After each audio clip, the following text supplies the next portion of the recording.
Ok, Parashat Hashavua, Parashat Vaishlar. Bon, on résume. Yaakov revient de chez tonton Lavan et maintenant il envoie des malachim, des émissaires au sens simple, mais Rashi précise tout de suite malachim mamash, c'est des vrais anges. Il envoie en direction de Esav son frère, il envoie des anges pour un peu calmer les choses. Imaginez la scène, Yaakov il est parti depuis longtemps maintenant, il se dit peut-être que Esav il s'est calmé, peut-être qu'il ne s'est pas calmé et qu'il veut toujours sa mort. Donc Yaakov il va tenter le coup. Donc, il va prier, il va envoyer des cadeaux, il va tout faire pour que ça se passe bien. Donc il envoie des malachim pour tâter le terrain avec des cadeaux. Et les malachim reviennent. Banu el achicha, on est allé voir ton frère. Et voici qu'il arrive accompagné de combien ? 400 hommes. Donc en clair, il te déteste toujours. Il veut ta mort. 400 hommes, on avait déjà vu, c'était le nombre des forces du mal. Comme je l'ai dit l'année dernière, je ne vais pas le répéter maintenant. Donc il revient et Yaakov il comprend que ça ne va pas s'annoncer facilement. Il a annoncé quelques petits codes Yaakov à Esav. Il lui a dit Lavan Garti, j'ai vécu avec Lavan. Garti, j'ai résidé. Ses valeurs numériques 613. J'ai résidé avec Lavan et malgré tout j'ai fait 0. J'ai gardé la Torah, j'ai gardé les mitzvot. Ne crois pas que tu auras la main sur moi. Je reste toujours celui qui a été élu d'Akadosh Baruch Hu. Moi, il essaye de tenter tout ce qui est faisable et ça ne marchera pas, a priori. Donc, il tente quand même la précaution. Qu'est-ce qu'il fait ? Il sépare son camp en deux. Il se dit si le premier est attaqué, le deuxième, il survit et c'est toujours ça de prix. Donc, il y a des explications intéressantes sur ça, mais ce n'est pas maintenant notre sujet. Donc, il implore à Kadosh Baruch Hu, Hatzileni Ninam Yadachim Yad Esav, sauve-moi de la main de mon frère, de la main de Esav. Voilà, il est en danger, et même si c'est un tzaddik, il prie toujours à Kadosh Baruch. Maintenant, arrive la nuit, qui est toujours en voyage, et ils vont traverser le Jourdain. Et quand il arrive au moment où ils doivent traverser, il se retrouve Yaakov tout seul. Pourquoi il s'est retrouvé tout seul ? On a vu le Rashi qui dit que il a laissé derrière lui des petites fioles, que ces petites fioles d'huile, il les avait, d'après le Midrash, il les a reçues d'Akadosh Baruch Hu. Alors il est allé les récupérer et il s'est retrouvé tout seul la nuit. Et à ce moment-là, il y a un homme qui intervient pour se battre avec lui. Donc on verra que cet ange, c'est le Malach HaMavet, c'est l'ange de la mort, le Yetzer Hara, qui est venu en tant que représentant d'Esav. Et avant d'affronter Esav physiquement, Yaakov il veut l'affronter spirituellement. Yaakov combat, il gagne. Je saute un peu parce que je vais vraiment revenir, c'est sur ça qu'on va parler tout de suite. Mais donc j'avance. Le Yetzer Hara doit maintenant partir, le soleil se lève, il fait jour. Il dit je dois partir. Yaakov lui dit ok, je te laisse partir à condition que tu me bénisses. Il lui dit ok, comment tu t'appelles ? Il lui dit Yaakov.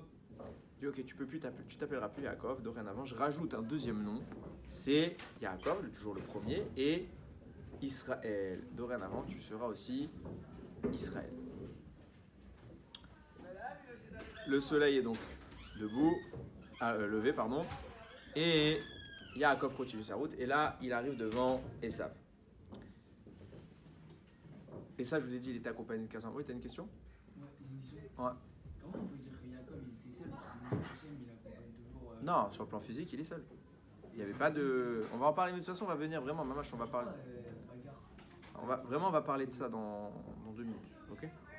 C'est le sujet du Devoir Torah, il y a plein de choses à comprendre là-dedans, et c'est en fait, c'est hyper dur à comprendre. J'espère que je ne vais pas risquer de décaler un peu les mots de Chachamim, parce que même j'ai mis beaucoup de temps à bien relire qu'est-ce qu'il voulait nous dire, et j'espère qu'on va essayer de comprendre, qu'on va réussir à comprendre ensemble. Donc, Yaakov continue. Alors j'ai oublié de préciser, quand il a fini avec l'ange, il était quand même blessé à la hanche. Le fameux guida naché, le nerf sciatique était touché. Bon, Akadosh Baruch Hu va le guérir, mais depuis, nous, les Chachamim nous ont expliqué que c'est à ce moment-là, enfin non, c'est la Torah qui dit explicitement que à ce moment-là, les bénis Israël n'ont plus le droit de manger le nerf sciatique. C'est pour ça que nous, on mange toujours l'avant de la bête, mais jamais les parties basses de la bête. Pourquoi ? Parce que le nerf sciatique est très difficile à enlever, donc on a peur de mal l'enlever, et donc c'est difficile à l'arriquement. Donc il arrive devant Esav, donc à l'avancée, je vous ai dit que Esav était accompagné de 400 hommes, mais là ils ont tous disparu. fur et à mesure, ils se sont éparpillés. Yaakov se prosterne à terre pour prier encore à Kadosh Baruch Hu. Et là, Esav se met à courir vers Yaakov. Deux avis sur ce qui va se passer. Un avis qui dit vraiment il lui voulait du mal. Il voulait le mordre au cou. Et Hachem, il l'a sauvé. Il y a un deuxième avis qui dit non. C'est une halakha, c'est Rabbi Shimon Bar Yochai qui dit ça, c'est très connu. C'est une halakha que Esav déteste Yaakov.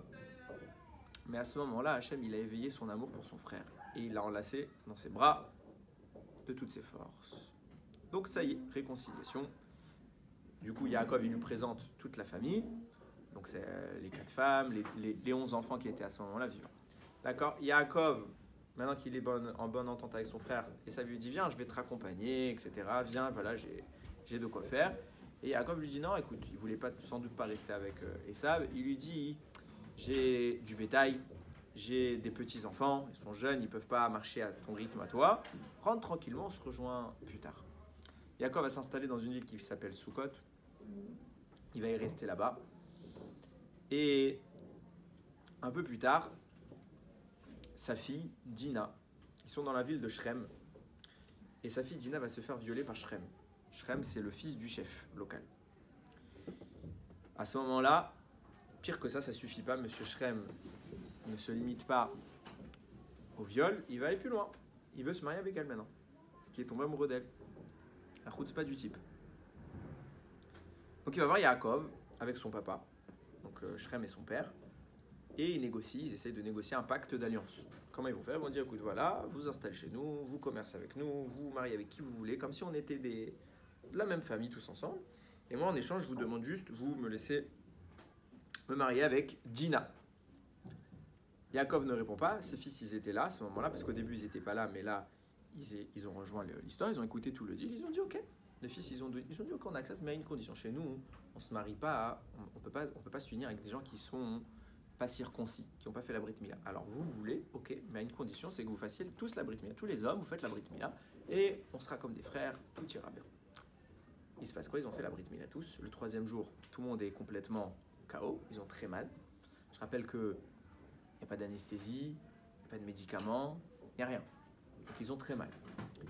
Après viennent Shimon et Lévi, à eux deux, ils vont détruire toute la ville de Shrem. 24 000 hommes qui sont morts en un coup.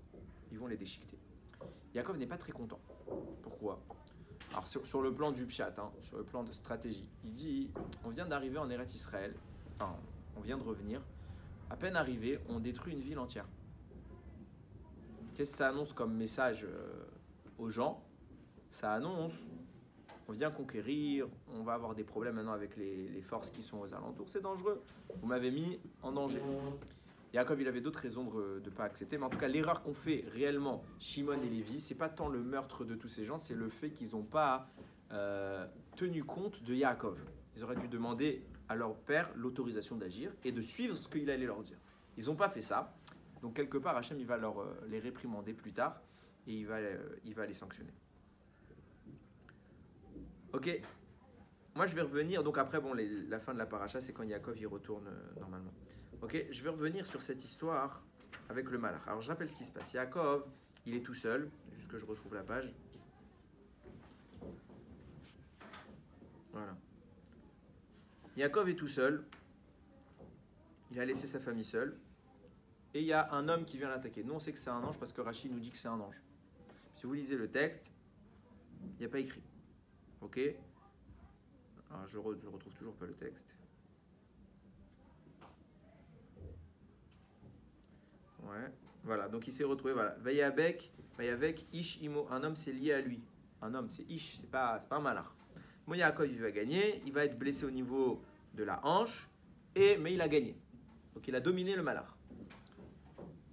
Le malach veut partir. Yaakov lui dit, non, tu pars pas, tu me bénis. Ki im berartani, que si tu m'as béni, je te libère. Vayomer Elav, il va lui répondre, l'ange, Mashemcha, quel est ton nom? Mashemecha, pardon, quel est ton nom? Vayomer Yaakov, il va répondre, mon nom c'est Yaakov. Vayomer le Yaakov Yamer Od Shimcha, on dira plus que ton nom c'est Yaakov, Ki im Israël. Maintenant ce sera Israël. Ki sarita im Elokim, parce que tu as combattu avec Elokim dans ce sens-là, puisqu'on sait qu'on parle Ramim nous a expliqué, on parle d'un malach, donc tu as combattu avec des êtres divins, des représentants d'Hachem, des malachim. Vimanashim, et avec des hommes, c'est qui les hommes avec qui Yaakov il a combattu? C'est Lavan et bientôt Esav. Vatuchal, et tu as réussi. Tu as pu, tu as tenu. Vaishal Yaakov, donc Yaakov, ça y est, il est béni, il s'appelle Israël. Vaishal Yaakov, et Yaakov il a posé une question. Vayomer Agidina Shemecha, donne-moi ton nom, toi Malach, comment tu t'appelles? Rashi explique, les Malachim, ils ont un nom en fonction de la mission pour laquelle ils sont envoyés sur terre. Donc la question elle se pose pas en vrai. Vayomer Lamazé Tishal Ishmi, je dis pourquoi tu demandes mon nom? Tu sais très bien que je peux pas te répondre. Ça change à chaque fois. Vaïvarech Otosham, il l'a béni là-bas. Vaikra Yaakov Shemama comme Peniel. Yaakov il a appelé l'endroit Pniel. Pourquoi? Parce que Peniel, c'est les lettres Péné, la face, Kel, de Dieu. Il dit, pourquoi je l'appelle comme ça? Kiraïti Elohim Panim El Panim, parce que j'ai vu un être divin, le Malach, face à face, Vatinatel Nafshi, et mon âme a été, excusez-moi, elle a été sauvée. C'est là que ça commence à devenir compliqué. On récapitule. Yaakov gagne. Déjà, c'est quoi ce combat? D'où Chachamim, il voit que c'est un Malach. Bon, alors vous allez me dire, c'est transmis depuis Moshe, ok. Mais d'où dans le passouk on voit que c'est un Malach? Très simple, parce qu'après on l'appelle cet homme, on l'appelle Elohim. Donc on comprend que c'est un Malach. Ok. Maintenant c'est l'ange de Esav, c'est le Malach Hamavet. Très bien. Yaakov lui dit bénis-moi. Vous savez très bien, j'avais peut-être déjà dit avec vous, je ne sais plus si c'était avec vous, qu'un Malach n'est envoyé sur terre que pour une seule mission. Et là on voit que le Malach fait une bracha, c'était pas sa mission, sa bracha c'était affronter Yaakov, sa mission c'était affronter Yaakov. Pourquoi, de quel droit il bénit? C'est lui qui décide, à sourd, donc il ne peut pas bénir. On voit bien qu'il n'avait pas l'intention de bénir, il comptait partir. C'est Yaakov qui le force, tu me bénis. Alors maintenant que tu me forces, je fais une deuxième chose, je te bénis. Qui t'a autorisé à bénir? Personne. Preuve en est, Hachem plus tard, c'est lui qui va redonner le nom à Yaakov, il va lui dire tu t'appelleras Israël. Donc de quel droit le Malach il prend la place d'Akadosh Baruch Hu? Premier point. Deuxième point, Yaakov il sait tout ça. Alors c'est pourquoi il demande au Malach bénis-moi quand même. Bénis-moi, j'attends ta bracha. Yaakov il court après les brachot du Malach. La bracha c'est Akadosh Baruch Hu, alors qu'est-ce que tu demandes à un Malach? Ça c'est la première phase des questions. Deuxième phase, encore plus surprenante, il lui demande quel est ton nom. Yaakov il demande à l'ange quel est ton nom. Et lui il lui répond pourquoi tu demandes? Point. Alors réponse qu'on vient de dire, il lui explique, l'ange il est en train de lui dire ça sert à rien que je te donne mon nom, il change à chaque fois. Mais Yaakov il sait ça. Il sait que les malachim ils ont un nom en fonction de la mission qu'il leur est accordée. Donc la question ne veut rien dire. Et Yaakov il accepte la réponse. Pourquoi tu demandes? Donc en clair, le malach il fait son juif, il répond à une question par une question. Et Yaakov il accepte comme si la question que pose le malach constituait une réponse à la question d'Yaakov. On est d'accord puisqu'il accepte. Et pourquoi tu demandes? Et tout ce qu'on dit, c'est que d'après le sens simple, il lui demande quel est ton nom. Et il lui dit, je ne peux pas te donner mon nom parce qu'on change chaque fois. Mais Yaakov, il sait ça. Donc pourquoi il lui demande? Et pourquoi la réponse du malach, elle est une réponse? Parce que c'est une question. Et dernier point, on a traduit contextuellement, parce qu'on sait que c'est un malach. Il y a écrit, j'appelle cet endroit, Yaakov, il a appelé cet endroit Péniel, parce qu'il a vu la face d'un être divin, qui Raïti, Elohim, Panim, El Panim. Alors on traduit être divin parce que c'est écrit qu'on va avec un ange. Mais Elohim, ça veut dire quoi?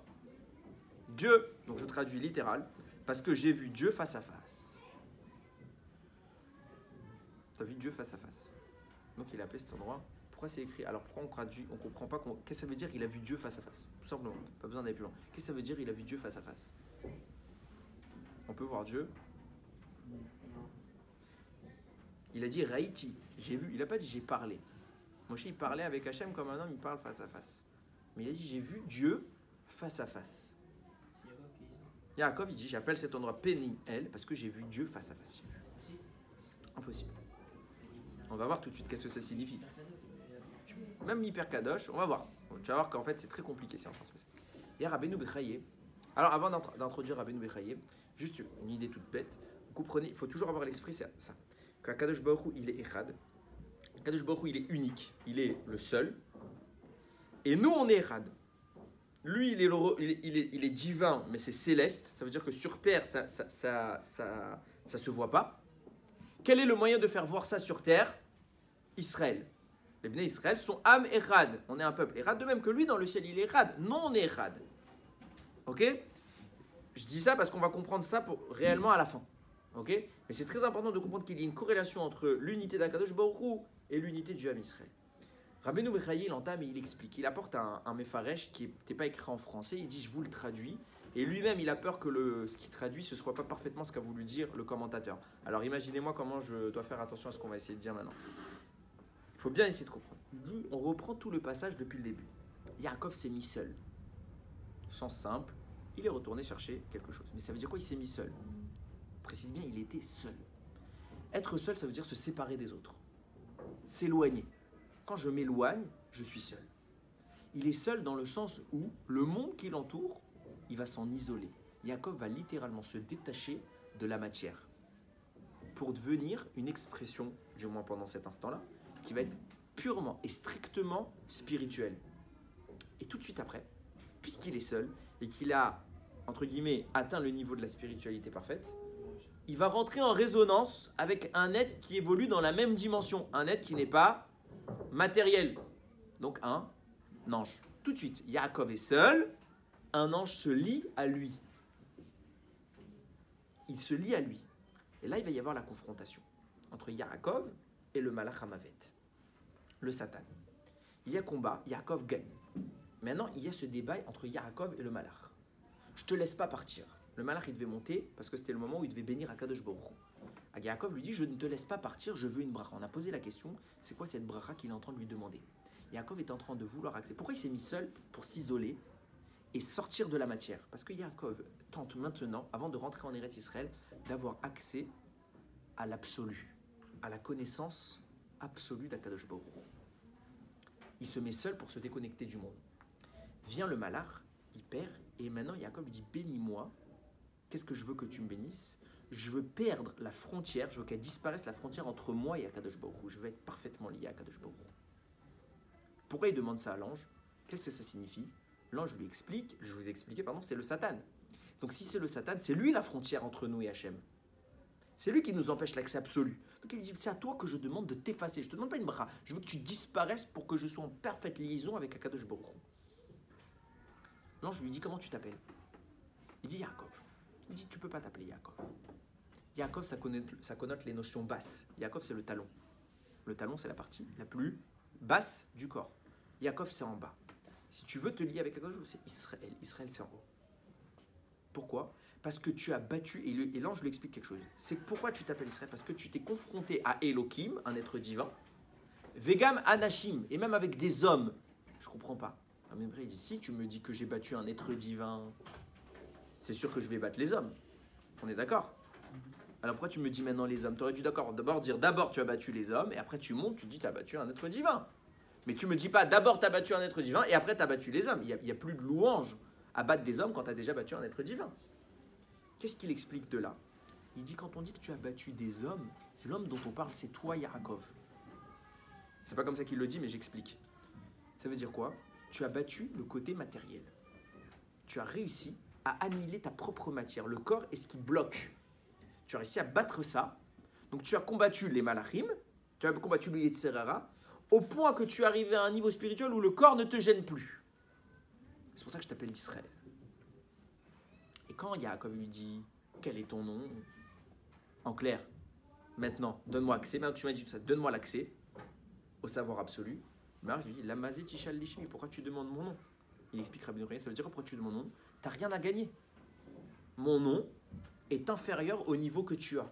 Donc en clair, si je te dévoile maintenant ce que ça signifie, ce que tu demandes, je te réponds, tu as accès déjà à ce que tu demandes, il n'y a plus besoin de savoir autre chose. Yaakov a littéralement subjugué son être.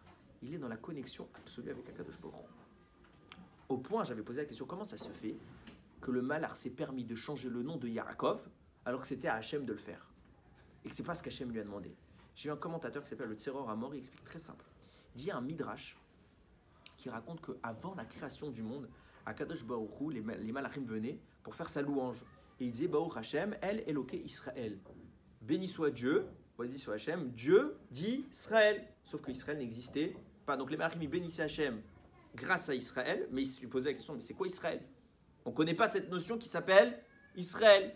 Donc quand Dieu il a créé le monde, est venu Adam Arishon, il dit ah c'est lui Israël. Kadosh Baruch Hu il a dit celui-là, non, c'est un voleur. Pourquoi? Parce qu'il a pris de l'arbre alors que je lui ai interdit de prendre de l'arbre. Donc ça, voilà, c'est pas lui Israël. Quand est venu Noach, je dis, ah, c'est lui Israël. Il a dit, non, celui-là c'est un ivrogne.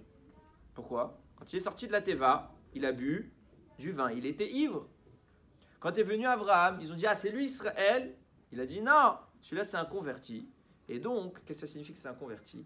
Il n'a pas le mérite des ancêtres. Il n'a pas un papa de sadique qui lui donne une accroche. Donc ça ne peut pas être lui. Alors on attend qui?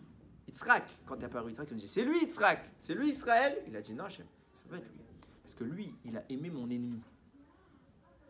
C'est qui l'ennemi? Esav. Entre un tzaddik et un rachat, il aurait dû aimer Yaakov, il aurait aimé le tzaddik. Il a aimé Esav. À quoi tu reproches à quelqu'un d'aimer son fils? Non, on n'a pas dit ça. On a dit que tu l'as aimé plus que Yaakov. Abraham, il aimait Ishmaël. Mais qui il a choisi Abraham? Il a choisi Yitzhak. Ça, c'était cohérent. T'aimes ton fils, tu peux rien y faire. Mais tu préfères pas ton fils rachat à ton fils tzaddik. Yitzhak, il a préféré Esav à Yaakov. Hachem, il a dit, il aime mon ennemi, le représentant du mal, c'est pas lui Israël. Quand est venu Yaakov, ils n'ont pas demandé. Ils ont dit, c'est lui Israël. Nous dit le Tzemar Amor, qu'est-ce qui s'est passé? Quand le Malach, il est descendu sur terre combattre Yaakov, qu'est-ce que c'était que ce combat? C'était un combat du Yetzer Hara. Donc si c'est le Yetzer Hara, c'est la tentation absolue. Yaakov va vivre une phase de tentation absolue. C'est parce qu'il est purement matériel et spirituel qu'il va réussir à dégager le Satan. Le Satan, il dit, comment tu t'appelles? Il dit, je m'appelle Yaakov. Il dit, c'est pas possible, tu peux pas t'appeler Yaakov. Le seul qui peut à ce point-là me battre, c'est quelqu'un qui est largement au-dessus de moi. C'est ce fameux Israël qui à ce point-là, on dit c'est le Dieu d'Israël. Hachem, c'est le Dieu d'Israël. Il n'y a que cette notion qui s'appelle Israël qui est assez haute. Forcément, c'est toi Israël. Il ne lui change pas son nom. Il déduit. Il dit ça. S'il y a quelqu'un qui s'appelle Israël dans le monde, c'est toi. Tu as atteint ce sommet-là. C'est pour ça qu'il lui dit Israël. Il comprend quoi le Satan? Il dit Yaakov. Il lui a dit, comme tout à l'heure le Satan, tu as battu les hommes. C'est quoi les hommes dont on parle? C'est la matérialité. C'est ton propre corps, tu as réussi à le battre. Le corps, c'est le Yetzer Hara. C'est là qu'on a ce qui est le siège des tentations. C'est pourquoi le Satan en hébreu, ok, vous prenez la valeur numérique de Satan, ça fait 359. La valeur numérique de Yaakov, 182. Il lui dit, comment tu t'appelles? Il dit Yaakov. Il dit, mais comme tu as dépassé le Satan, ça veut dire que tu as dépassé la matière de l'homme. Tu es au-dessus du Satan, donc tu dois monter encore au-dessus. Tu es déjà à 182. Maintenant, tu prends le Satan et tu l'incorpores à toi et tu es dessus. 182 plus 359, ça fait 541, si je ne me trompe pas. 182 plus 369, ouais, c'est ça. Non, 541. 61? Je vérifierai. Bah attends, 189 plus... C'est ça? Plus 500. Bon, j'ai bon, vous me faites peur. C'est pas grave, au pire, je coupe à la vidéo pour faire simple que je sais compter. Je disais donc, ça fait valeur numérique Israël. C'est pour ça que je savais que j'avais bon. Parce que, qu'est-ce qu'il a fait? Le Satan, il a dit, ça peut être que toi Israël. Parce que tu es déjà à 182, tu es déjà Yaakov, tu es en bas. Mais tu es tellement monté, tu es monté jusqu'où? Au point que tu dépasses le Satan. Tu es monté à 541. Tu es qui? Tu es le fameux Israël. Il n'a pas nommé Israël, il l'a reconnu en tant qu'Israël.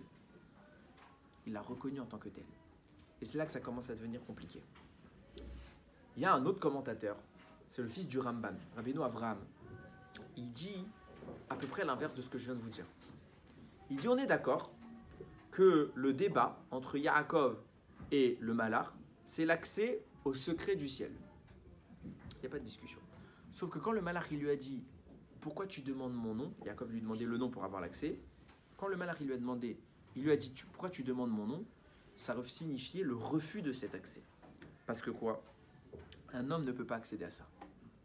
Au secret absolu, un homme ne peut pas accéder. Donc on a à côté, on a l'impression que Rabbeinu Bechaye, il nous dit, il a accédé. Et Rabbeinu Avraham, il te dit, il n'a pas accédé. Et qu'est-ce qu'il dit Rabbeinu Avraham? Il dit, j'ai une preuve. Ça ressemble à un autre moment de l'histoire. Où Moshe Rabbeinu, il a fait exactement la même demande à Akadosh Baruch Hu. Moshe Rabbeinu, il a dit à Hachem, montre-moi tes voies. Signifiant, montre-moi tous les secrets. Hachem lui a dit, Lo yirani Adam vachai. Un homme ne peut pas me voir et survivre. Tu peux pas, t'es un homme. Tu peux aller très loin, mais pas aussi loin. Mais Moshe, il a quand même obtenu quelque chose. Donc déjà, lo irani aradam vachai, tu peux pas accéder. Donc Yaakov, pareil. Quand l'ange il lui a dit pourquoi tu demandes mon nom, c'était la même réponse que Hachem il dira plus tard à Moshe, tu peux pas accéder. Donc il y a contradiction entre Rabbeinu Bechaye et Rabbeinu Avraham. Mais qu'est-ce que ça signifie en réalité? C'est pas une contradiction. Je pense, hein, c'est mon avis. C'est pas une contradiction. C'est beaucoup plus poussé que ça. Yaakov, Moshe Rabbeinu, Hachem il a dit tu peux pas me voir.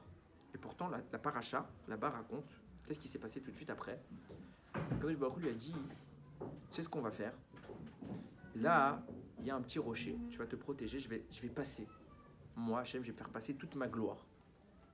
Je vais mettre ma main pour te protéger, parce que si tu vois ça, tu meurs. Mais quand je serai passé, j'enlèverai ma main et tu verras ce qui est derrière moi. Tu verras la face arrière. C'est une image. Hein. Rachid dit, donc ça s'est passé, Moshe Rabbeinu il est caché, il est protégé, il y a Akadosh Baruch Hu qui passe, Moshe se lève et il voit le derrière, la nuque d'Akadosh Baruch Hu. Qu'est-ce qu'il a vu? Le nœud des tefilines d'Hachem. Hachem, il met les tefilines. Ça signifie quoi qu'Hachem met ces tefilines? La Gemara dans Masechet Brachot, elle explique. Les tefilines représentent chez Israël la force. C'est le symbole de la force d'Israël. Du coup, le Tzlar, il dit quand on parle des tefilines d'Akadosh Baruch Hu, c'est une image pour nous dire la force d'Akadosh Baruch Hu, si on peut parler ainsi. La force, c'est quoi la vraie force d'Akadosh Baruch Hu? Et ça, Moshe, il a pu en voir de la vraie force d'Hachem que la fin, mais pas le sommet. Qu'est-ce qui est le sommet dans l'image des tefilines? C'est la boîte qui est en haut. Donc la vraie force, elle se tient où?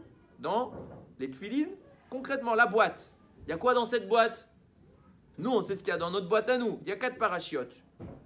Il y a Ve'afta, Ve'aya, Imshamwa, Kadeshikol Bechor, et Ve'aya Kiviacha. 4 parachiotes. La Gemara vient et dit maintenant que tu sais qu'Akadosh Baruch Hu il met des tefilines, et on comprend qu'est-ce que ça signifie les tefilines. On vient d'expliquer le tsar, c'est les secrets qui représentent la force d'Akadosh Baruch Hu, qui représentent, le mot force, je ne sais même pas s'il est applicable, mais qui représente la force d'Akadosh Baruch Hu. Il y a quoi dans cette tefilines? Hachem.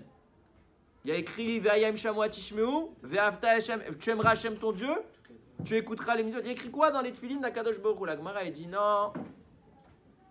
Il y a écrit Umi Keamecha Israël, Goy Echad Ba'aretz. Qui est comme toi, Israël, un peuple unique sur terre? Je me rappelle une fois, Rav Menaché, il était venu, il nous avait dit est-ce que tu as mis tes tefilines? C'était Shabbat. Tu as mis tes tefilines? Je lui dis non. Il dit, vous n'avez pas mis votre tefilines un jour dans l'année, vous ne mettez pas les tefilines, c'est très grave, il faut mettre tous les jours les tefilines. On lui dit non, pas Shabbat. Il fait, pourquoi vous ne mettez pas les tefilines Shabbat? On a le droit de ne pas mettre les tefilines. Il dit non. Il dit, vous mettez tous les Shabbats les tefilines. Il dit quand? Quand à Mincha, vous dites Ata Echad, Veshimcha Echad, et vous dites quel pasouk? Ou Mi Keamecha Israël, Goy Echad Baaretz. Tu dis le pasouk des tefilines de qui? D'Akadosh Baruch Hu, puisqu'Akadosh Baruch Hu il est là, il est plus manifeste pendant Shabbat. Les tefilines d'Akadosh Baruch Hu nous acquittent de la mitzvah de tefilines. Pourquoi Shabbat c'est un signe? On dit que Shabbat c'est ce qui fait qu'on n'a pas les tefilines, parce que pendant Shabbat, il y a les tefilines d'Akadosh Baruch Hu, on n'a pas besoin de mettre les nôtres. Ça devient complètement inutile. Qu'est-ce que nous dit la Gemara? Elle donne les trois autres compartiments, mais c'est le même principe. On parle toujours de l'unité d'Israël. Qu'est-ce qu'il y a dans les tefilines d'Akadosh Baruch Hu qui représentent la force d'Akadosh Baruch Hu? Il y a quoi? Il y a Israël. Ça, c'est ce qui est devant Hachem et que nous, on ne peut pas accéder. Viens, maintenant, on peut comprendre ce que le Malach, il a dit à Yaakov. On a dit qu'on a l'impression qu'ils se contredisent. Il y a un avis qui nous dit, il a eu accès. Il y a un autre avis qui nous dit, il n'a pas eu accès. Qu'est-ce que ça signifie? Il a eu accès ou il n'a pas eu accès? Réponse, vient le Malach, il dit, tu ne peux pas avoir accès. Même Moshe Rabbeinu n'aura pas accès. Mais je vais te dire quand même ce qu'il y a devant. Même nous, on n'a pas accès, les Malachim, ils n'ont peut-être même pas accès. Mais je vais t'expliquer qu'est-ce qu'il y a devant. Ça fait depuis 5000 ans que ça existe, cette histoire. Avant la création du monde, on sait ce qu'il y a devant Akadosh Baruch Hu, même si on ne comprend pas ce que ça signifie. Il y a quoi? Israël. C'est quoi devant Hachem? C'est la notion qui s'appelle Israël. Donc Yaakov lui explique. L'ange il vient lui dire, pourquoi tu demandes mon nom? Certes, tu ne vas pas comprendre. Mais tu es toi-même la réponse. Qu'est-ce qu'il y a devant? C'est quoi le secret ultime? C'est vous. Le secret ultime, c'est qui en face d'Akadosh Baruch Hu s'appelle Israël. Et quand Yaakov il entend ça, il a compris qu'il ne pouvait pas comprendre. Mais il sait c'est quoi ce secret? Il dit, j'ai vu Dieu face à face. Pourquoi? Parce que si moi je suis Israël, et que Israël se tient où? Ici, alors je suis juste en face de Dieu. Je suis ce qui est en face d'Akadosh Baruch Hu, au point que Ramim nous disent. Hachem, sa Torah et Israël ne font qu'un. Ne font qu'un. C'est pour ça que je vous ai dit au début, on est la représentation d'Akadosh Baruch Hu sur terre. Qu'est-ce que ça signifie? Alors je vous ai déjà annoncé cette notion-là. Bereshit bara Elokim et Hashamim vet haaretz. Dieu il créa au commencement, on traduit Bereshit au commencement, il créa le ciel et la terre. On a déjà vu ce premier Rashi. Bereshit, ça ne veut pas dire au commencement. B en hébreu, ça peut vouloir dire pour ou par. Donc pour Réchit et par Réchit. C'est quoi Réchit? C'est quoi l'objectif? Pour ce qui est au sommet, c'est Israël. Pour Israël. Et par Réchit, c'est quoi Réchit aussi? C'est la Torah. Pour Israël, par la Torah. Qu'est-ce que ça signifie? Il y a Dieu, il a un objectif qui sera l'objectif ultime, ce sera le centre, ce sera Israël, et le chemin, c'est la Torah. Qu'est-ce que ça signifie? Dieu va créer un monde de mensonges. Dans ce monde-là, Dieu se rétracte pour placer autre chose, pour se cacher. Mais si tu es dans le mensonge, comment tu sors du mensonge? Deux options, soit tu meurs et tu n'es plus dans le mensonge, ou soit tu es Israël. Pourquoi? Parce que Israël, il y a Dieu, il y a le mensonge, et au milieu, il y a nous. C'est quoi ce nous? C'est Dieu.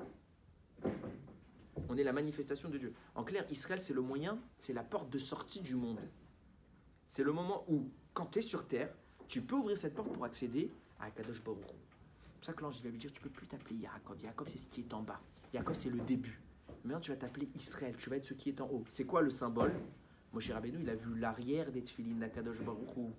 C'est Yaakov, c'est le bas, c'est le terrestre, c'est le monde. Mais l'objectif, c'est quoi? C'est le devant des tefilines. C'est Israël. Yaakov, c'est celui qui a fait cette échelle, le rêve de l'échelle. Vine, Malaché, Elohim, Olim, Veyorodimbo. Ils montent et ils descendent. Pourquoi? Parce qu'il y a Dieu, il y a le monde qui cache Dieu, et au milieu, il y a nous. Nous, on fait quoi? On va vers Dieu. Donc, on monte. Qu'est-ce qui se passe en échange? Hachem descend. Il y a une résonance entre Bnei Israël et Akadosh Baruch Hu. C'est quoi cette résonance? Le moyen de briser le mensonge qui est le monde. C'est pour ça que le monde s'appelle Olam. Olam, ça vient du mot, enfin c'est les mêmes lettres que E'ailem, quelque chose de caché. Israël, c'est ce qui révèle.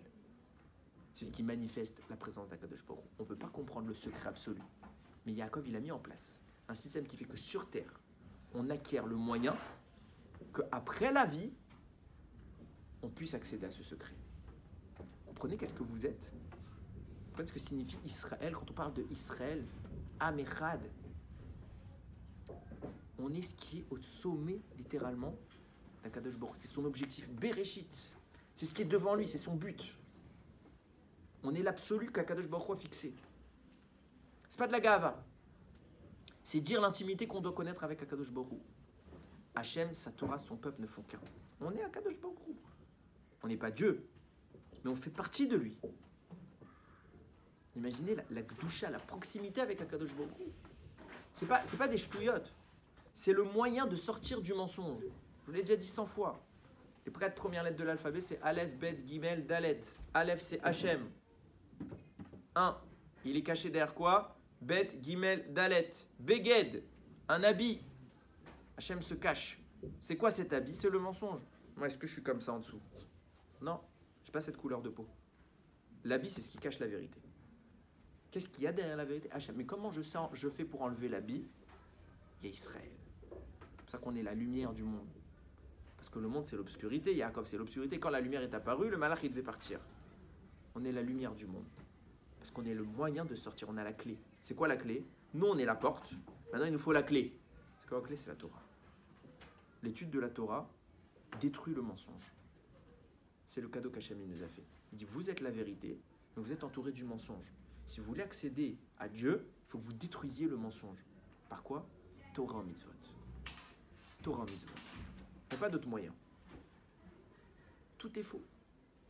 Tout ce qui nous entoure, Dieu nous dit, tout ce que je vous ai créé, c'est ce qui vous met à distance de la vérité. Mais vous devez comprendre que c'est faux. Ce n'est pas la vérité. La vérité, c'est moi. C'est Hachem. Et vous, vous êtes la vérité capable de sortir du mensonge. Mais si vous ne sortez pas du mensonge, vous êtes vous-même ignorant. Vous êtes Yaakov, vous êtes en bas. Vous ne pouvez pas atteindre l'échelle. En haut, il y a Israël. Vous ne pouvez pas être celui que le Dieu d'Israël dont on parle depuis la création du monde. Ce Israël sur lequel Akadosh Baruch Hu est loué. Vous ne pouvez pas l'être. Sans Torah, ce n'est pas possible. Vous allez encore une fois me dire, et c'est le plus grand exemple, je l'avais déjà dit, mais je le redis, comment j'ai une preuve que tout ce que je dis est vrai, que tout est faux, que je suis dans un monde où rien n'est vrai, et que la seule vérité c'est Torah, c'est Hachem. Maintenant, mon cerveau, il voit ce qu'il touche, ce qu'il ressent, ce qu'il voit. Ce que je vois, je le crois. Et moi, je viens vous dire, tout est faux. Ce que tu vois, c'est pas vrai. Possible de croire un truc pareil? On a une preuve tous les jours. Le rêve. Qu'est-ce que c'est qu'un rêve? Un rêve, c'est quand je dors. Et mon cerveau se met à croire des choses qui sont bêtes. Dans un rêve, il n'y a rien de cohérent. Vous parlez une langue que vous ne connaissez pas. Vous êtes dans un pays que vous n'êtes jamais allé. Avec des gens incongrus. Et puis d'un moment à un autre, vous êtes dans une autre situation. Comment vous êtes passé de l'une à l'autre? Pas d'explication. Mais pendant que vous êtes dans le rêve, tout est cohérent. Vous ne posez pas de questions. Il arrive même que le rêve soit un chas v'shem, un cauchemar, et que votre corps réagisse en fonction du cauchemar. Vous transpirez, votre cœur y bat. Quand vous réveillez, vous avez... Heureusement, Baruch Hashem, c'était un rêve. Comment ton cerveau... Mais quand tu te réveilles, tu te rends compte que quoi? Ce qui s'est passé avant n'était pas bête, n'était pas intelligent, c'était incohérent, et c'était faux. Et mais j'y croyais, et j'arrivais pas à en sortir. Pourquoi Hashem nous a donné ça? Pour te dire que tout ce que tu vois autour de toi, sache qu'en vrai, c'est incohérent. C'est faux, et tu n'arrives pas à en sortir. Il n'y a qu'un moyen d'en sortir dans le rêve, c'est quoi? De se réveiller. Alors, deux options chez nous. Hachem, il te demande, soit tu te réveilles consciemment, soit tu te réveilles inconsciemment. Ça veut dire quoi inconsciemment? Soit tu meurs, et tu verras. Loi nous. Ou soit tu utilises, je t'ai dit que dans le rêve, j'ai mis une petite porte de sortie. C'est qui cette porte? Am Israël. C'est la vérité dans le mensonge. C'est quoi la clé de la porte? Torah. La Torah détruit le mensonge. Ça, c'est qui on est. On est les tefilines d'Akadosh Baruch Hu. Ça veut dire qu'on est très très proche. Très intime avec Akadosh Baruch Hu. Quand tu es proche de quelqu'un, tu ne peux pas faire ce que tu veux. Comme je vous donne l'exemple, quand il y a le papa qui t'interdit de faire quelque chose, quand est-ce que tu feras la bêtise? Quand il n'y aura pas papa. Si tu es un mauvais garçon. Si tu es un bon garçon, tu ne fais pas la bêtise tout court. Mais quand il n'y a pas papa, oui, je fais quand papa est loin. Et je viens de vous expliquer, Israël, c'est quoi? C'est le sommet. C'est le sommet. On est toujours proche de papa. Du vrai papa. On oublie ça. On oublie. Il est en permanence, il est là. On est en permanence avec Akadosh Baruch Hu. Jamais il se détache de nous. Normalement, la halakha, c'est qu'on doit garder les tefilines tout le temps. Donc Hachem, il a tout le temps. C'est lui, même le Shabbat. Même le Shabbat, il a les tefilines. Il n'enlève jamais. Pourquoi? Il nous a toujours avec lui. Éloqué Israël, c'est le Dieu de Israël. Même les malachim, quand ils veulent dire à Dieu, qu'est-ce que je peux dire de bien sur Hachem? Qu'est-ce qu'on peut dire de bien sur Hachem? Ils ont trouvé le malachim. Que c'est le Dieu d'Israël. Parce qu'on est la vérité qui est cachée dans le mensonge. On est le seul moyen de sortir du mensonge. Tout le reste. Et c'est pourquoi, regardez l'histoire du Ham Israël. Tout le temps, à chaque fois qu'il y a une grande philosophie qui a dominé dans l'histoire, elle s'en est pris à Israël. Les nazis, c'était une grande philosophie, ils s'en sont pris à Israël. Les Russes, ils s'en sont pris à Israël. Et là, on va bientôt au Hanouka. Les Grecs, c'était la grande culture à l'époque. Ils s'en sont pris à Israël. Les Romains, Israël. Les Perses, Israël. Babylone, pareil. Mitzraïm, pareil. Dès qu'il y a un gros mensonge, tout de suite, il y a un problème. Parce que nous, on représente la vérité. Donc on est bloqué. Il y a confrontation naturelle. La vérité, elle s'oppose au mensonge. Donc forcément, ils sont opposés à nous. Preuve qu'on est la vérité. Pourquoi on s'oppose systématiquement à nous? S'il y avait une autre vérité, c'est à eux qu'on devrait s'opposer, pas à nous. Alors qu'il y a des fois des oppositions, mais systématique, jamais. Nous, c'est systématique. On est la vérité. Messieurs, la question que vous devez vous poser, c'est très simple. Jusqu'à quand on dort? Jusqu'à quand on est désendormi, on est dans le rêve, et on est endormi? Jusqu'à quand on oublie ce qu'on est? Si vous oubliez ce que vous êtes plus vrai. Alors on devient un mensonge. Ça veut dire on n'est plus Israël. Si on oublie Torah mitzvot. Alors qu'on est à la tête d'Akadosh Baruch Hu. C'est une image, Chas v'Shem d'Akadosh Baruch Hu, c'est pas à comprendre comme ça. On est à la tête d'Akadosh Baruch Hu. On est ce qui est devant lui. Panim el panim. Yaakov il dit, je suis face à face avec Hachem parce que je suis Israël. Maintenant que je suis Israël, je sais que je suis face à face avec Hachem. Le plus haut niveau. Les malachim à la fin des temps viendront nous voir, nous demander qu'est-ce qui se passe là-haut. Quoi, qu'est-ce qui se passe là-haut? Tu es là-haut. Qu'est-ce que tu vas me demander qu'est-ce qui se passe là-haut? Oui, on est là-haut, mais vous serez tellement haut par rapport à nous que vous serez mieux à même de nous raconter ce qui se passe là-haut. C'est eux qui seront en bas. Tu imagines un malach aujourd'hui te parler? Tu imagines? Incompréhensible, c'est beaucoup trop puissant. Ben, un jour viendra où ce sera nous qui serons incompréhensibles pour les malachim. Comment? Ben parce qu'on sera là-haut. Mais on est obligé de commencer par Yaakov. Yaakov, il est en bas. Et il monte. Baruch Adonai l'olam. Amen ve amen. Quand on dit là-haut,